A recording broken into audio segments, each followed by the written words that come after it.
Welcome into the Bro 4 Squad podcast. We're coming at you live from Hawkins, Indiana. It's the northeast corner of Indiana, if you will. Yeah, I think it's near Pawnee. I bet you're right. I bet you're right. Right next to Eagleton. We're here to give you guys a world-famous TV series review on Stranger Things 3. I am your mad scientist, and we have the American hero, Nate Thurman, with me tonight. So we're going to go over this series, or this season, rather, on the Bro 4 Squad TV criteria.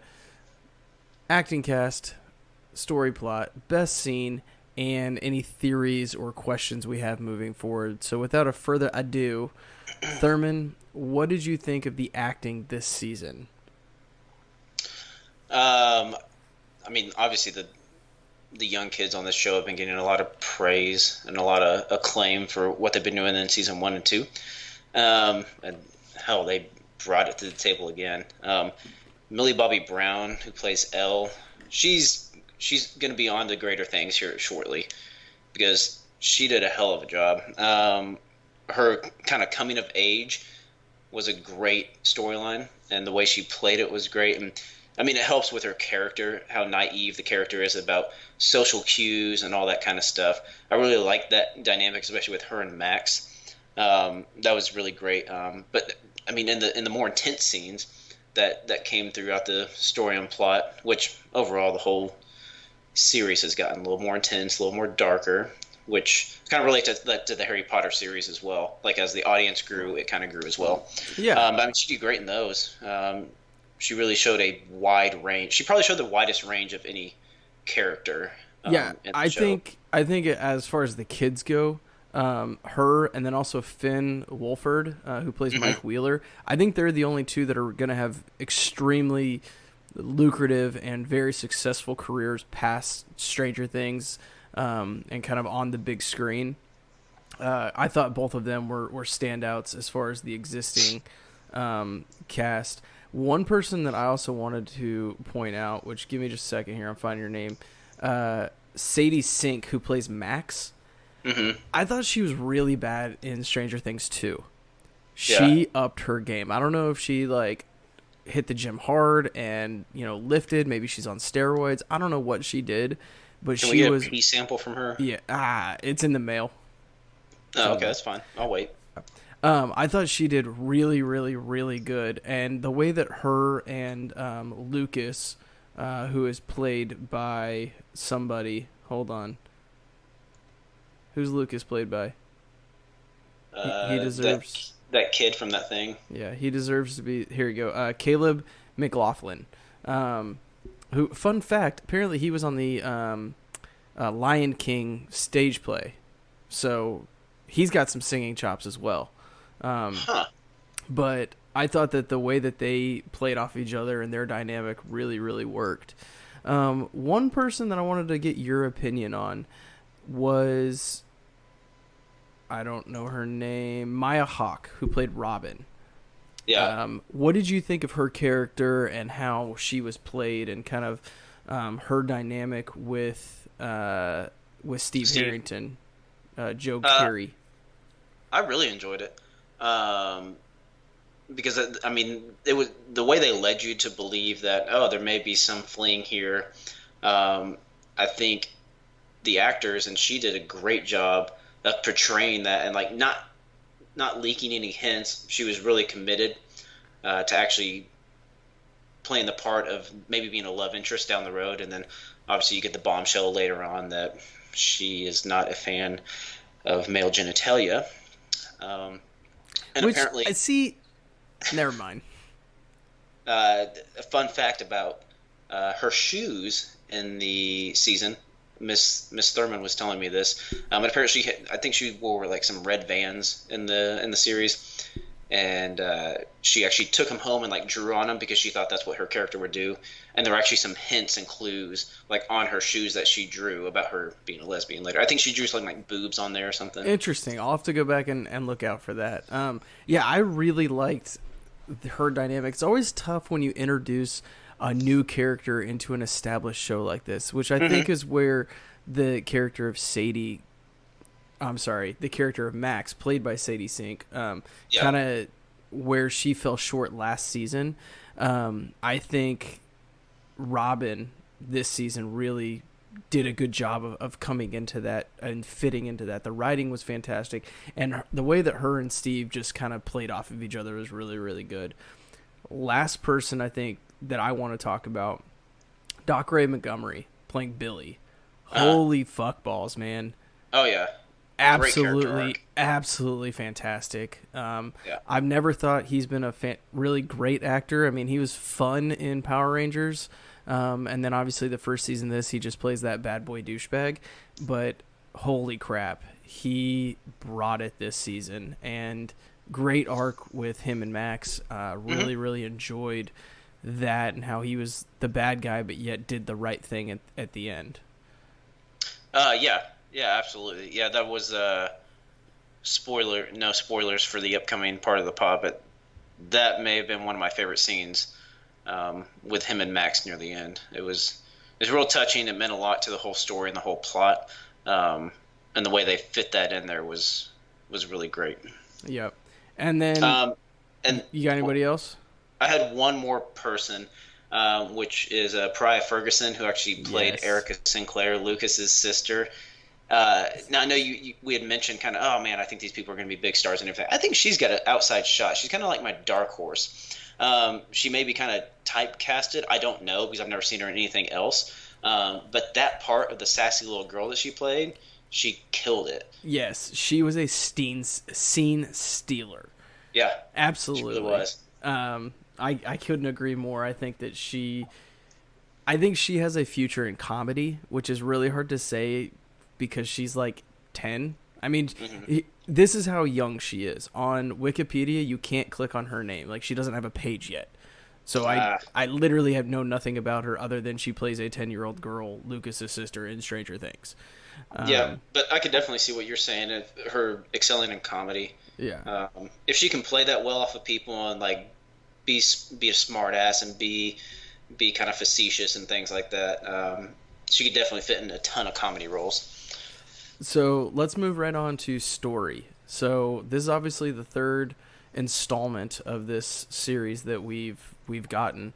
What do you think about how they took that? And just as kind of a reminder, we had the Demigorgon in the first season, then the Mind Flayer in the second season, and then now the Mind Flayer is back because of the Russians.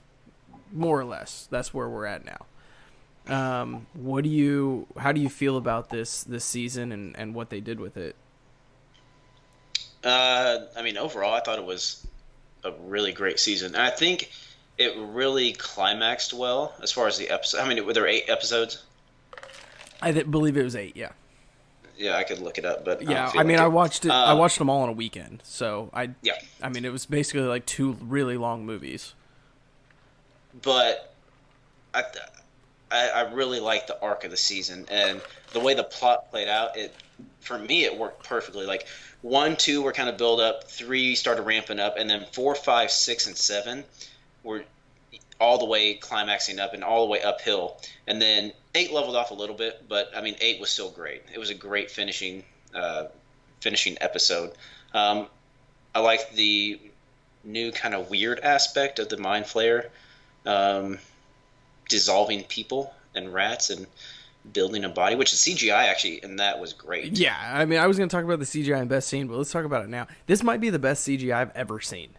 Ever. It was really good. Like all those rats running around. Those rats were incredible. And then, like, yeah. I honestly, there were times where like, when people were dissolving and becoming the Mind Flayer, I honestly was like, wow, that's, like, really good filmography and cinematography because I actually thought it was real. There were times, like, they did such a good job with it.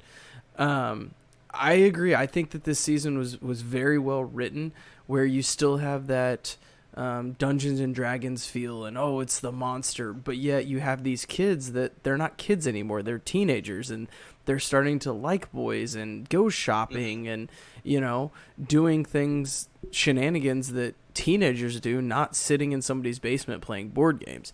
And I think they really captured that aspect of, hey, we're growing up, but yet we're all still boys.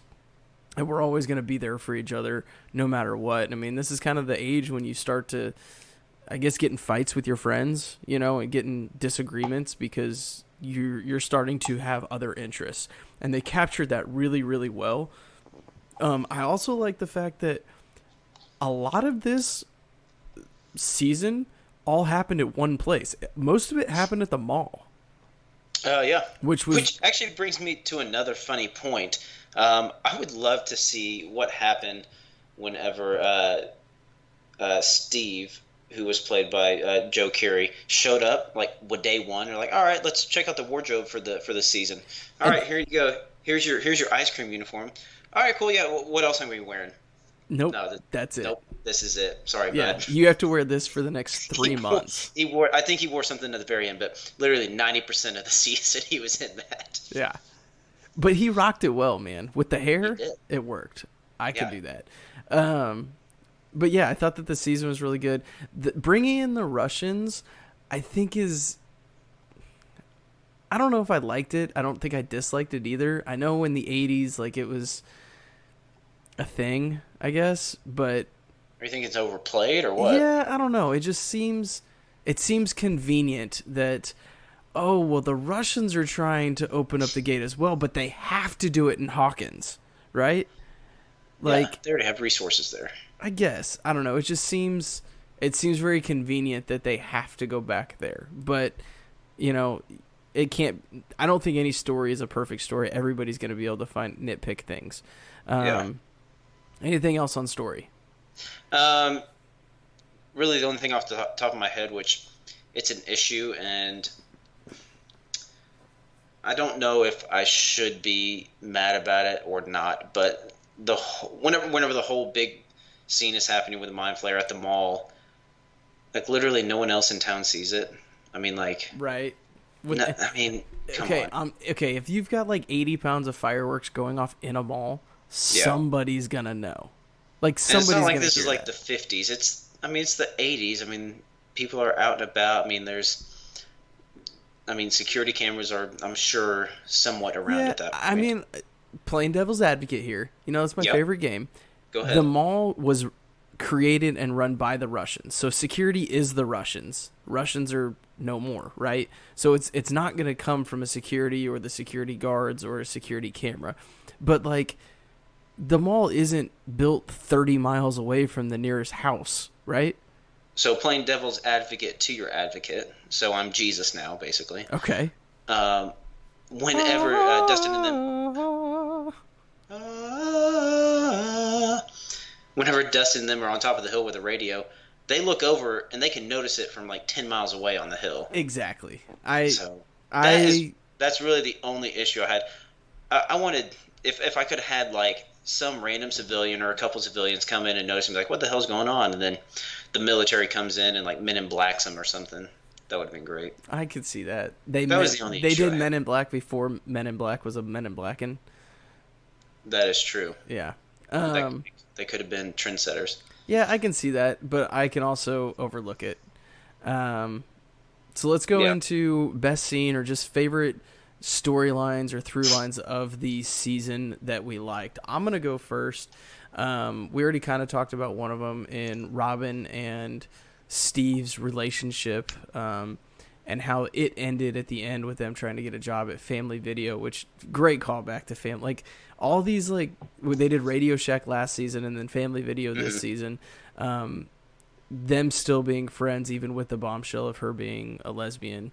Did they have an Orange Julius in there somewhere? I think it just said Orange Juice. I'm assuming they didn't get the rights to Orange Julius. The rights to put that in there. But those sons of bitches. I thought they had a really good dynamic and a really good storyline, especially for introducing a new character and then completely turning it upside down, going, oh, it's a love interest or a possible love interest, but then it's not. Yeah. So, and it was just ended up being a really good friendship. I think I wanted them to be a love interest, and then when I found out they weren't, I was like, fuck, that's such a better idea than them being a love interest. And I think it was awesome because at the end of the day, Steve realized that he just really liked her personality and liked her as a person. Yeah, he just wanted a friend. And I think that's his character you see in the first season, oh, he's just with Nancy and blah blah blah. But the second season, he starts to have developed this relationship with Dustin and the kids, and kind of that big brother, little brother kind of thing. And then it just realizes, hey, I need somebody that's my age to be a friend with. Like, she kind of opened up my eyes that, hey, my only friend is 14. Yeah. What's something that you really liked about this season? So I know it's tough to kind of pick a best scene whenever you're talking about a whole season with 8 episodes and 9-10 hours of watching.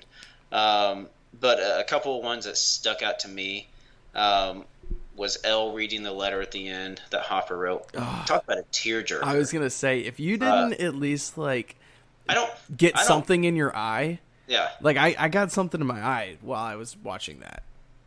I'm not trying to sound like manly or anything, but I don't really like cry in movies or anything. They don't like get to me like that. Every once in a while, like well up a little bit. Nothing drops, but that one got to me.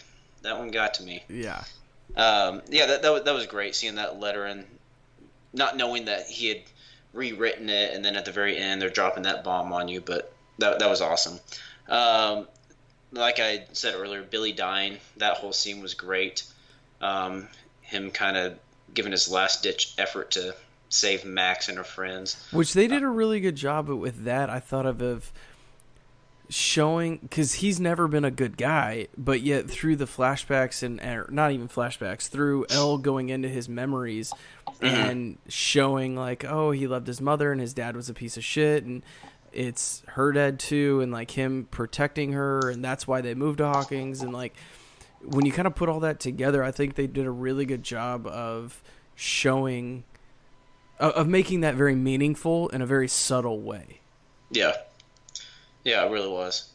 They did a really good job of that for sure. And then one of the kind of one-off scenes, it was kind of a longer scene, but it had a lot in it. And it had a few characters that you don't see interact face-to-face a lot. It had a lot of different dynamics. The feeling of the scene changed quite a bit. And this was when Max and Elle went and found Billy and Heather, the lifeguard. Jennifer? Heather? Swimmy, slappy, Samsonite. That's it. Yes. Anyways, that chick. I can't remember her name specifically. But whenever he's having dinner with them. Yeah. Creepy fucking scene. Very creepy.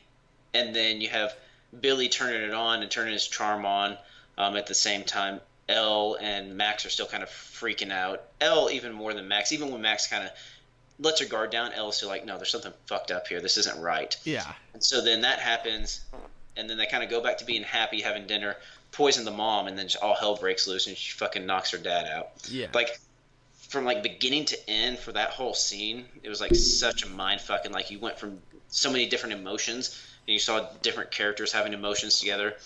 I thought that was a really great outlier scene that kind of stuck out to me. Yeah, I actually didn't even really remember that scene until you just talked about it. But yeah, thinking back, like, yeah, that was kind of the start of the turn of the season of going, okay, look, this is where we're at, this is what's going on, and that's kind of the tip of the iceberg of this is where we're going. They start recruiting people. Yeah, this is what's going to happen. The last one, I'm not even going to call it an elephant in the room, but the Dustin and Susie Never Ending Story song in the last episode. Absolutely fantastic. This is such a ballsy thing to do, and I love I love that the Duffer Brothers did it, and they took a chance, because this could have failed miserably. It could have failed and backfired, but it was amazing fucking how worked. Yeah, it was such an intense moment. The entire episode, really the last like 2.5, 3 episodes, wasn't a lot of relief, just intense after intense after intense. You're this turn and that turn, and then all of a sudden they're like, look, we just need you to do this. We all saw Susie was going to be a real person. Like, yeah. But then you get this Susie, hey, we need this number. This is the only way you're going to get it. and they gave Gatlin Matarazzo his chance, who again has a very, very good voice, gave him a chance to shine. And the girl that plays Susie, I believe Gabrielle Pizzolo is her name. Talk about being in a show for literally 4 minutes and stealing the season. Yeah, it's crazy. And just having that relief and like, holy shit, we all love this song. We know that song. And then you have Erica going, no, like, fucking stop. Remember, we're in this really intense situation right now. We need that number. Yeah, like, the entire world is at stake right now. But such a ballsy thing to do, and just, it fucking worked. It was amazing how they folded that in and, like, added that levity in such a tense moment, and then just seamlessly segued back into the real moment and realization of what was going on, and they just went back to work, and it was amazing how they worked that in. I think part of what made it so amazing too is that she's singing it over the radio, or they're singing over the radio, right? So you get to go to all the different factions and all the characters that are in their own individual spots. I think there's like 4 different locations, and you all hear. You get to see them as they're hearing this over the radio. Like, I think it was Hopper and looking at each other. Yeah, Hopper enjoys her in the in like the vault. Who they need the number, and they're just like, "Are you fucking kidding me?" And it was absolutely brilliant. It was. I don't know how they're going to be able to top this, if they will ever be able to top this. Yeah. Yeah, I'm excited for season 4. Any other through lines or favorite scenes or anything left you have on this particular category? No, that was about it. All right. So now let's go into the big one. Questions that you're left with after this season, or any theories of where they might go. Obviously, they've already announced that we're getting a Stranger Things 4. Duffer Brothers have came out and said, look, I don't think we can wrap this story up at 4. We're probably going to have to do 5. So where do you think they're going, or what questions do you have leaving Stranger Things 3? I'm wondering if the kind of portal to the Upside Down is going to be opened again in Moscow. I believe that's where it left off in the closing scene. I think that there's going to have to be something obviously back near Indiana, which is kind of intriguing me why they ended it within Moscow. And that was like an after credit scene, which I thought was kind of strange that a season in a series did. Yeah. It was weird to me. It was almost like they ended it to where they could just end it, but then they're like, oh, we're gonna throw this in, or we're gonna film it and we're gonna make it. And if it gets good reception, then Netflix says, yes, you're going to get a 4th season before the 3rd one is released, we're going to throw it in there. That's kind of what it felt like to me. Yeah, so I think this might have been one of my theories from last season going into the season, and I'm going to stick with it because I still want it to happen. And because of some of the circumstances that happened in this season, I feel like it's even more likely to happen. I want the other super kids to come back that Elle met in season 2 for the 1 episode, which if you go back and listen to the whatever episode review that was, I mentioned how it was like kind of disjointed of an episode in season 2. She went there and like came back in the same episode. It didn't feel right. But I would be really excited to see them again. And as I mentioned, some of the things that happened that may lead to this, obviously her powers are kind of gone by the wayside. I think she's going to get him back eventually. I don't think anyone's thinking she won't. Maybe there are some people. Yeah, I think that next season has to revolve around her not having her powers, and something happens where she needs them. Yeah, and these super kids are going to come back and reteach her how to use them. I think I'm not smart enough to be able to think of a different way for the next season to go. Yeah. And the whole season is going to revolve around her and really the whole group coping with the fact that she doesn't have powers. And how is the group going to get together? Again, you got half of them still in Hawkins and half of them moved away. So the previous season 1 and 2, I believe, came out around Halloween. and Halloween was in both of those. This came around 4th of July. 4th of July was in it. They had mentioned. I think one of them was Christmas. One of them was Halloween. Am I wrong? Without too much backing it up, yeah, I'm gonna say you're wrong. No, okay. Yeah, but stealing my thunder, I think that's when 4 may come out because they mentioned, oh, my mom said I can come see you for Christmas or whatever, Or Thanksgiving, yeah. or Thanksgiving, something like that. Yeah. So that's kind of been the theme. So I think they may have like a release of Thanksgiving or Christmas, hopefully of next year, which would be cool and kind of go along with the themes that they've had. I know there's a huge theory out there that Hopper isn't dead. Yeah. I just don't see how they could play it off. I'm sure they could. Well, at the end of the day, I just want him to be dead. Not because I don't like him, just because it provided such a great sentimental feeling with Elle. He needs to be dead. Thank you. With that being said, I've thought long and hard about how he won't be dead, because that's just some shit that TV does. You're like, oh, he's dead. Never mind. Psych. So he got vaporized by the key, right? Supposedly. And that gate is open. Well, what if at the same time the Russia gate is open?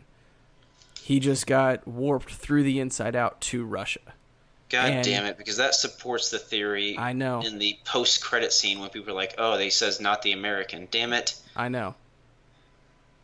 That makes too much sense. So I'm going to go on here, and this is what I'm going to say.